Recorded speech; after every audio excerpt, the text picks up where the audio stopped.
Okay, guys, this is amazing toying. I am going to let you guys watch a little bit of video from my daughter's analysis of the last Super Bowl because my daughter is a Super Bowl fan or football fan.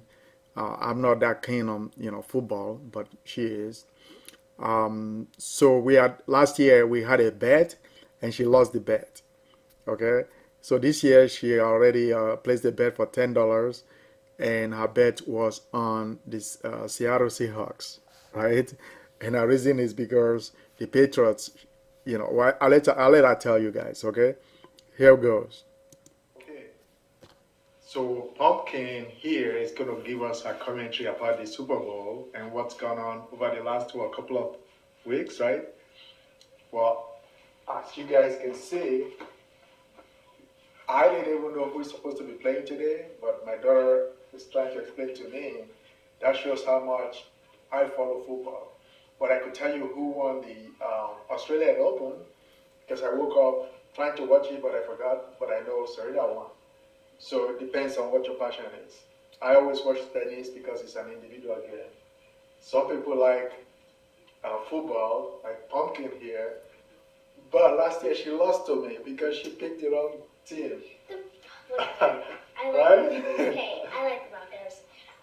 In the last game against the Colts, the Patriots deflated 11 of the 12 footballs that they provide for the game.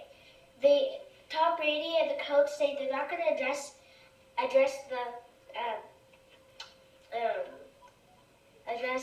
The problem. Yes, address the problem until after the Super Bowl, even though some of the balls could be deflated and they could win, which would be cheating. And Aaron Hernandez, who was on the Patriots team this week, he reportedly killed him and another person on the team killed another football player. I don't know the player's name. Yeah. Oh, okay. So now who are you rooting for? You have to go up there and tell us. Who's your team?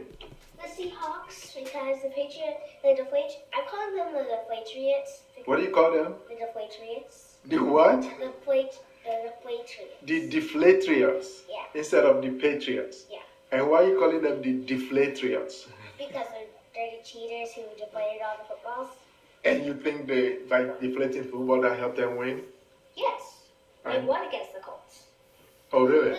Tom Brady says that they deflated the footballs to make it easier for the Colts to catch. But they won. So.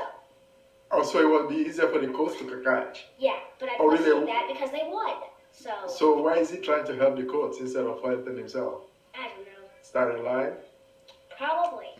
Really? So who you betting on today? The Seahawks. So what will happen if the Patriots win? I'm pretty sure they cheated. But I think they're going to win because they cheated.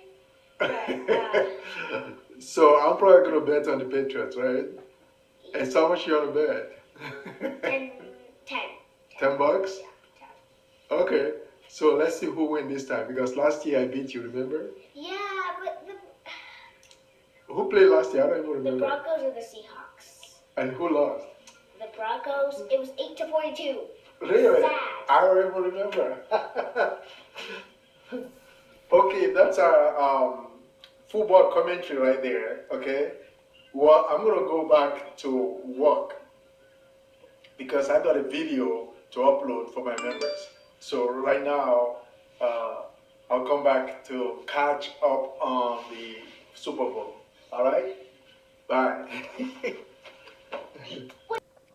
So as you guys can see, I hope you enjoyed the little commentary from my Pumpkin. I call my daughter Pumpkin. And if you look in the back of the video, you see all her trophies up there. You know, that's all the trophies she received. And she is going to be the ambassador to Greece from their school that she just won last competition from our project, you know, for writing on Greece. But, you know, my son is a teenager now. Even though I started this project, you know, for my son, he has his own agenda now, you know. So that's my son right there. Okay, you know, he's a teenager. Whenever he gets a chance, he uh, comes down and try to help me with some of the videos, graces me with his presence. But now he has his own agenda, and he's got his own car, and he drives all over the place, and I can seldom see him after school. So that's my why right there. In order for you to be successful in this business, you must have your why. Okay, and those two people are my whys. Okay, I mean, not as much as, you know, my son, you know, who is now a teenager, um, my daughter. So everything I do for them. And so you should figure out what is your why, because your why is what will get you up in the morning. Your why is what will propel you to go make an offer. Your why is what is going to stop you from being discouraged, you know, as far as this business is concerned. So having said that, I'm going to let you guys listen to a conversation between me and a wholesaler, so that when you are out there trying to find properties, you know you shouldn't really be talking to wholesalers, okay? Because wholesalers really, they specialize in selling properties to people that are going to buy it retail. We're not buying properties at retail. We're buying properties at wholesale. So if you're buying from another wholesaler, like I always say, if there's not enough meat on the bone, you should just pass, okay? So I'm going to let you guys in on this conversation.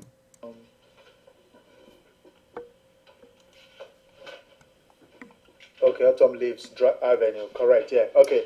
So I'm looking at this property. It's like a two-story white building, right? Have you seen it? I'm looking at the picture right now. Okay. Picture. And so you guys own it already, right? Yeah. Well, let me explain to you. Let me explain to you a little bit just about how we do. What we do. So we have it. We are in escrow right now to close on it. Okay. So you have it in escrow to close. Okay, so if you guys listen when I said, you guys, one of the first questions you want to ask when you're trying to buy a property is whether you're talking to the principal.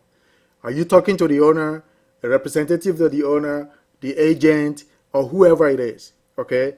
And I can tell you right now, based on my 15, 20 years experience in this business, if you're not talking to the owner, you already lost money. Okay? Because the only person that can give you the most discount is the seller, the owner of the property. So when you're talking to their representative, they have no authority to discount the property any further than they already have it. So this guy's a wholesaler. Obviously, they bought the property, you know, for some price. They're trying to flip it to me, okay? But they didn't even get their numbers right. So I'll let you guys continue to listen on the conversation. We got into escrow. We opened escrow on Friday. So now that we're the principal, correct. So that's when I sent you the first email. Okay, I see what you mean. Okay, and so when is? As soon as, how long is the escrow? Very short. Short escrow. In the email I sent you the date. So the data on the email that it says this. You see on the email where it says COE. Close of escrow date. Yeah. Yeah. So we are going to close escrow one day before that. Oh, I see. Okay. Yeah, if you want the property, then you close that day. Okay. So,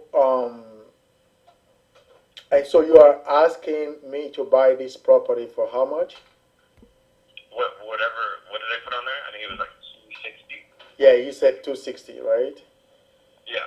And according to you, the ARV is 395 or something, right?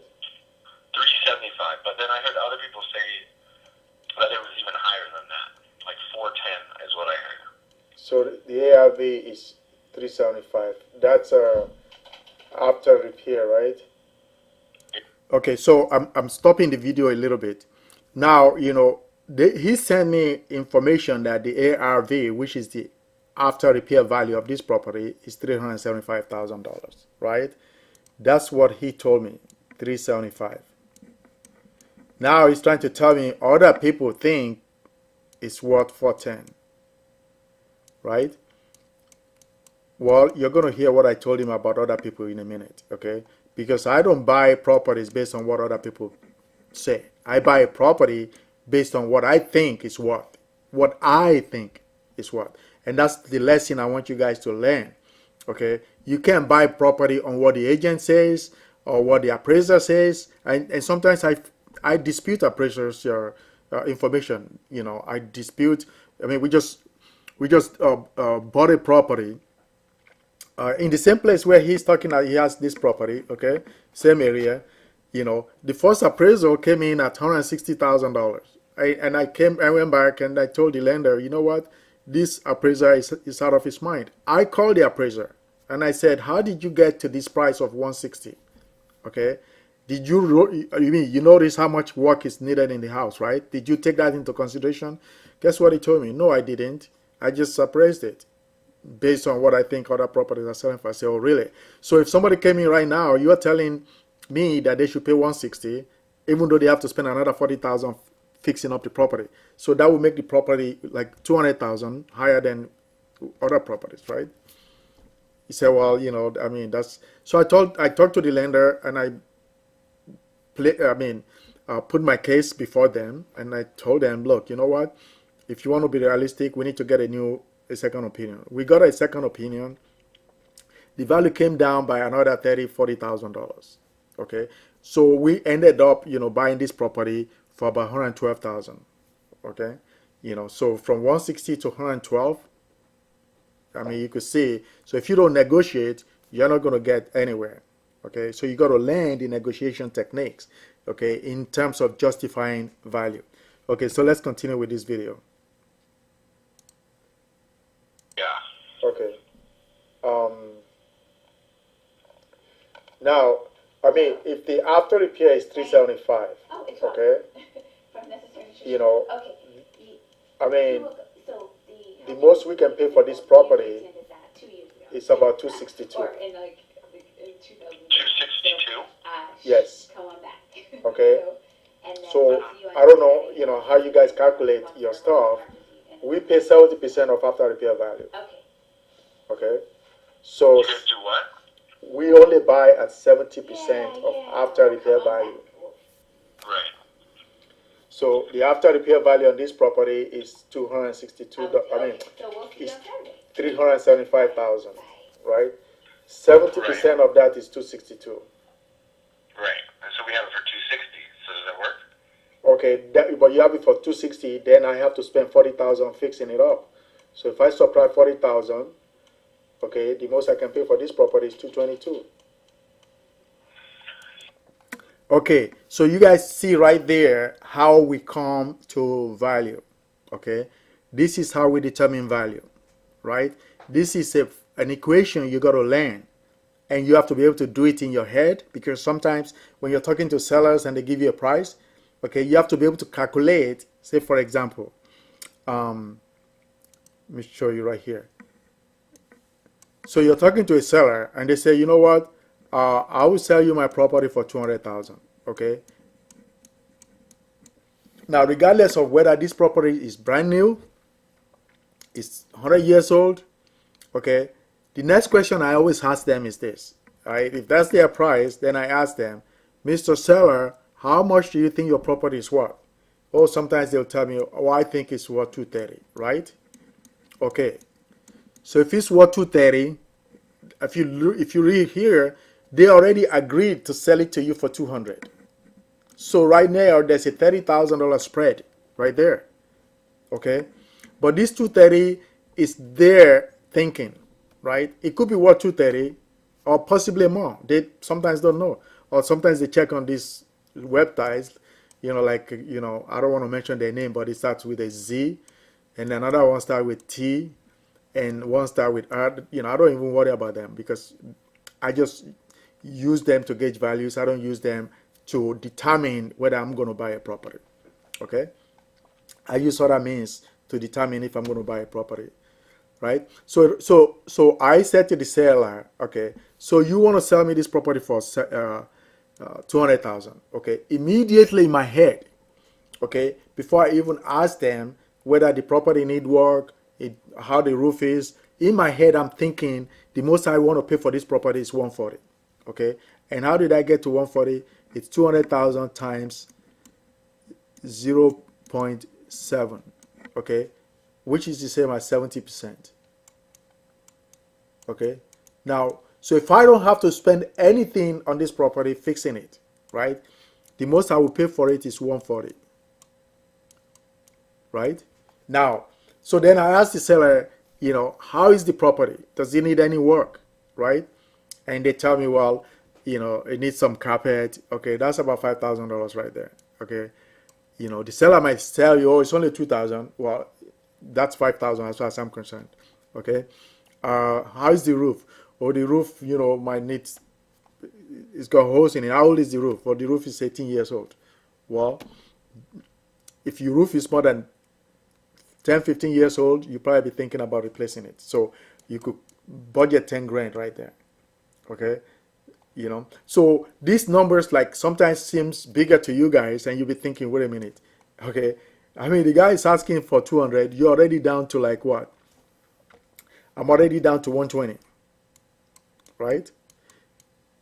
Okay, so I'm thinking to myself, the most I want to pay for this property is 120. So now the question becomes, how do I get Mr. Jones from 200 to 120? Right? That's it. And if I can't get him to 120, I am going to do what? Move on. Okay, there are 130 million properties in the US. Okay, 30% of them are free and clear. Okay, another 1 million of them are vacant, abandoned. Okay, 2 million people die every year. That's about 2 million houses. Well, not 2 million, maybe 30-40% of them own houses. Okay, so there's a lot of opportunities out there. If you think you're going to sit on the computer, you know, and these properties are going to come to you, that's not the way it works. Okay, you're not going to go to Zillow and find all these deals. Okay, the deals where you make $30,000, $40,000, $50,000, they're not on Zillow.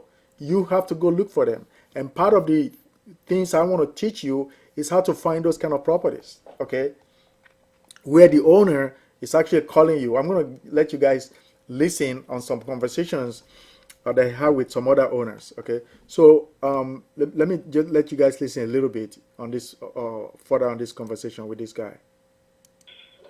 Yeah, but the property, like I said, I've heard other people say that the ARV is 410. What did you see the ARV was when you looked it up? Well, I don't go by other people. Okay, I know, that's what I'm saying. What did you see? I'm going by your numbers, 375. Yeah. It's your numbers, you know, because you're the one buying it, so you guys know how much it's worth. Right. So what I'm saying is, I've heard people, a different investor that's also interested in the property, he thinks that he could resell it for 410. I didn't say that. No, a different investor. Oh, I see. Well, how come he's not buying it if he can retail it for 410? I think he's gonna try and buy it later today. Oh, I see. Okay. Okay. Did you just hear that? He thinks the other investor is going to buy it later today.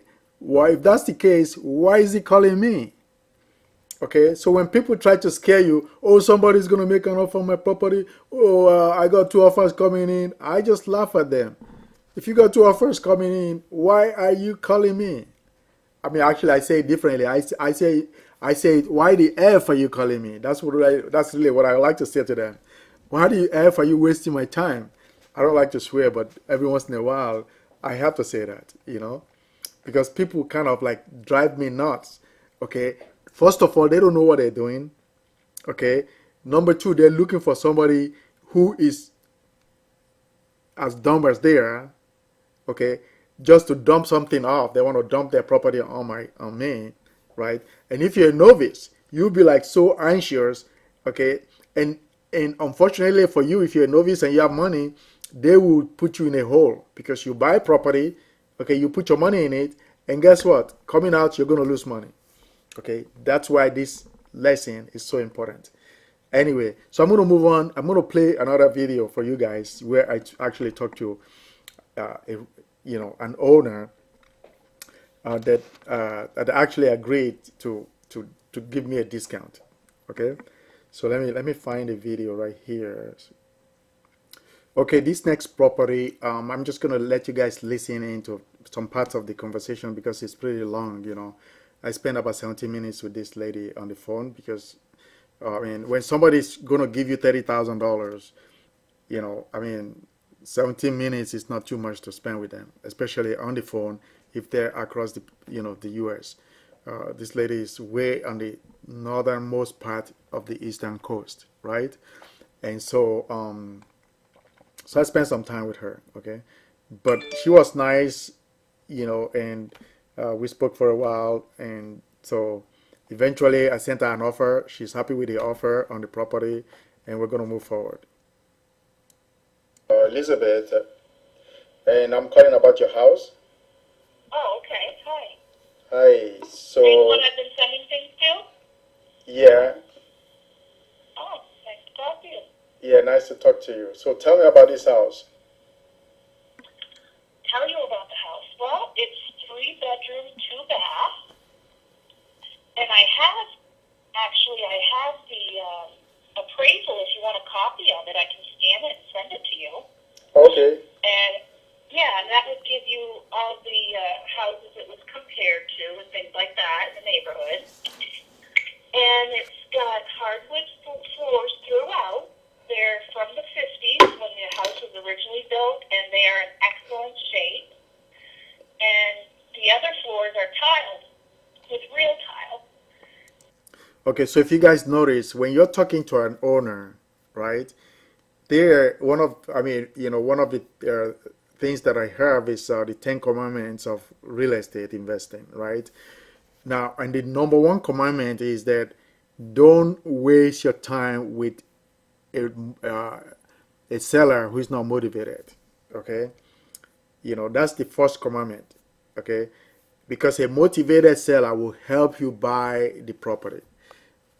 An unmotivated seller will fight you all day long, trying to justify their price. I spoke to this lady, like I said, for like, half an hour. I mean, almost 17 minutes, right? Eventually, we ended up making a deal, right? So I'm gonna go to that section, so because I don't want this video to be more than 20 minutes, and we're already at 22 minutes. This is how we ended our conversation. So I'm going to let you guys listen to it. I'll send it to you, take your time, review the contract, and then show it to your lawyer, and then you could get back to us. How's that? Okay. Yeah. All right, Laurie. So nice talking to you, right? Nice talking to you too, and I'll look it over, okay? Okay, no problem. Thank you. Bye. Did you want pictures of the inside? Yeah, once you get my email, you want to send it to me? Sure. I'll take pictures of everything I can. Okay, yeah, the inside and the outside. Okay. All right. Okay, And then if you could send me the appraisal also. Oh yeah, copy the appraisal, definitely. All right then. Okay, thank you. Bye. All right, bye-bye. Okay, so she's gonna send me the appraisal. This property already appraised for 130,000 or 135, according to her, right? We're buying it for 107. So I mean, you know, 135,000, 107.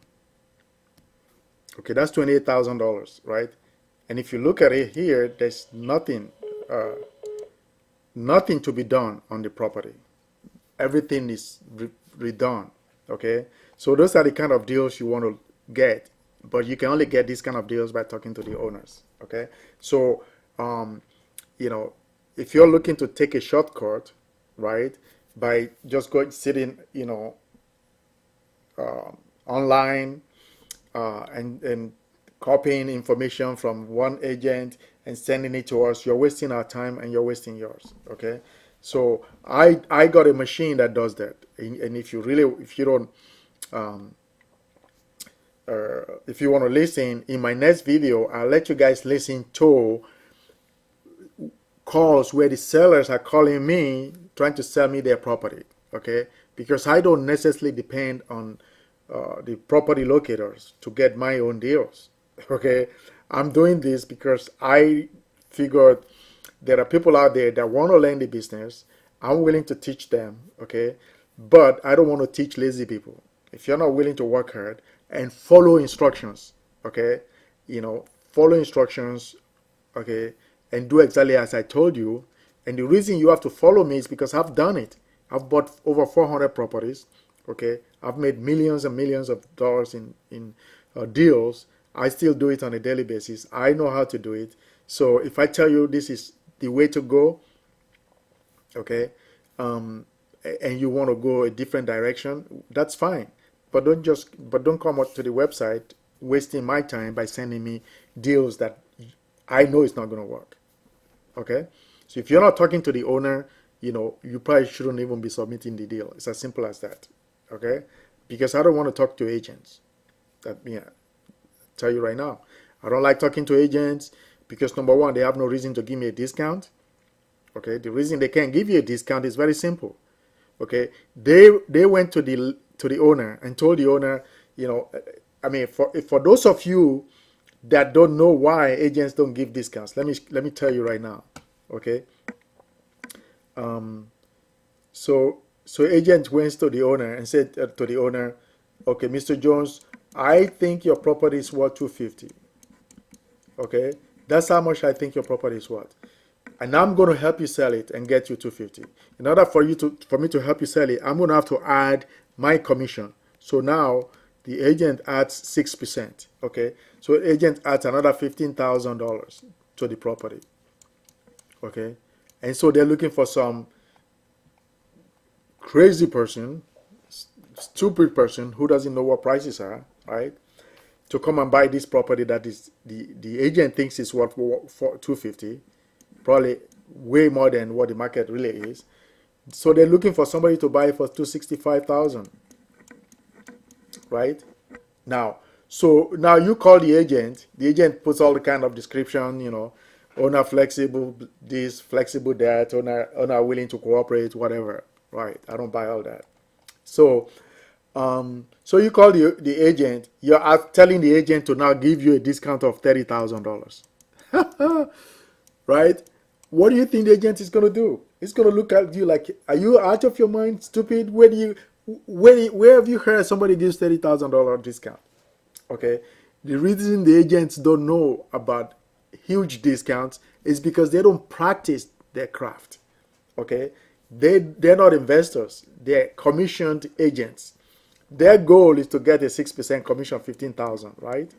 Okay, so if you now tell the guy, can you I would like to buy this property for 230, they will just laugh you out of their office, because what you're telling them is to go back to the seller and tell the seller, well, the house that I told you is worth 250, I have somebody that will buy for 230. So the seller will look at them, what do you mean 230? You told me it was worth 250, so why should I sell it for 230? Okay, that's why we don't deal with agents. Okay, unless the agent is willing to work for us and tell the seller, you know what, your property is worth 250, but if you want to sell it quick enough, you should sell it to Toyin, and he could give you cash right now as long as you give him a discount. Give him a reason to buy your property and he will buy it. Okay, that's how we buy properties. We get paid when we buy property, right? And that's what I'm trying to teach you. You have to put that in your head, that you are in this business to get paid. Okay, you're not in the business to pay somebody. You're in the business so you get paid, so you could solve problems. Okay, we don't look for properties that are pristine, that are brand new, or that are not distressed. Okay, so this video is almost 30 minutes long, and I'm gonna kind of end it right now. So if you've heard enough, I have a conference coming up on in a few days. Okay, so if you want to know about the conference, you must click, okay, and give me your comments below. If I see you give me your comments, you'll probably be one of the people that will get a phone number to the conference. Okay, or if you open your next email, you will have the phone number to the conference. We're not going to send the phone number to everybody. I'm only going to send the phone number to people who responded to my email. If you don't respond to my email, I don't want you showing up to the conference and asking me stupid questions. Okay, now, and I don't mean to be disrespectful, but there is a way to get this process done, right? Okay, and I appreciate the people that are trying to learn it the right way. Okay, there are two ways of doing things: the right way and the wrong way. Some people insist on doing it the wrong way. Well, I don't want to be part of that. Okay, so I want to thank you guys for sitting down for half an hour to watch this. If it's been helpful to you, if you think this video is helpful and you want more of this video, please call me. I mean, not call me, you know, some people can call me. Okay, please put your comments below. Go to Facebook and like us on GIC, you know, Facebook/GIC Deal Finders. Okay, share this video with some of your friends, right? Ask me questions, email me and send questions to me. Come to the conference and then we'll talk some more. Okay, thank you very much, and I'll see you at the top. Okay, remember, there's always room on top. You'll find a lot of people struggling at the bottom of the mountain. I guarantee you there's a lot of room at the top. You just have to get there. See you later. Bye. Thanks.